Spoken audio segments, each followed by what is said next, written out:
Only 80, 85, 90,000 people at Bristol? I was there, and I mean, I don't have any official numbers. They said something like 102. It looked half full, man. It looked half full. Okay, that's weird.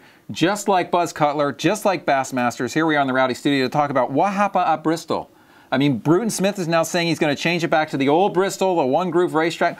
Cutler, what is going on? Well, Bruton Smith is overreacting, and I think if they tear up the track and they try to turn it back into a one-groove track, that would be a dire error on their part. How much money do you think he's losing between 80, when half the stadium's full? I understand that, but you can't oversimplify the issue. It's not only because of the change in racing. It's because of the economy. It's because of the opening of Kentucky Speedway in the same market. It's because of the advancement in HD TV and social media that allows fans to have a more robust viewing experience at home. And yes, it might be in part about the difference in racing. You know, Reed Spencer made an interesting point the other day in his column. He said Bristol is still marketing the track as if it was the old Bristol, whereas in fact now we have some great side-by-side racing, but that's not how they're marketing the track. So they're marketing what they had as opposed to what they have. I thought the battle between Brad Keselowski and Matt Kenseth was right on. I thought it was great racing. Here's what I'd like to say.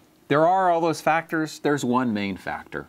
How much money, how much disposable income do people feel that they can spend to come to a cup race? And how does that compare with, as you say, their opportunity to consume that race in other ways? When you look at the ways I can consume racing at home in front of my TV with Twitter on my computer, stuff I'm already paying for, versus... Or is for free. Yeah, versus getting in my car and driving there, paying for parking, paying for food, paying for accommodations, paying for tickets. And you look at it in an economy where people question the future a little bit, even though maybe we're seeing a little bit of a recovery, maybe. It's not that hard to understand why people aren't spending $100 for the tickets plus everything else.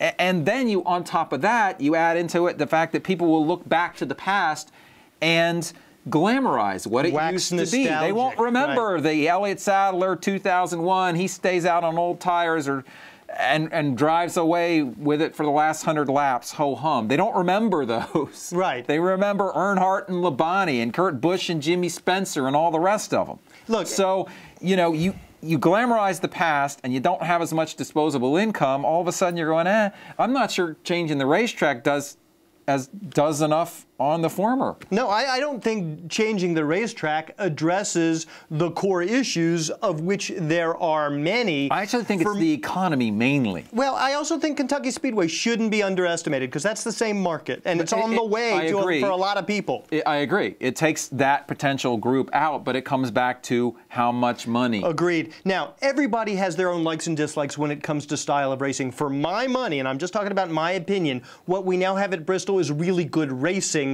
What we used to have at Bristol was really good wrecking and a different style of action and a different style of excitement. But you're the guy who loves Martinsville, and I am too.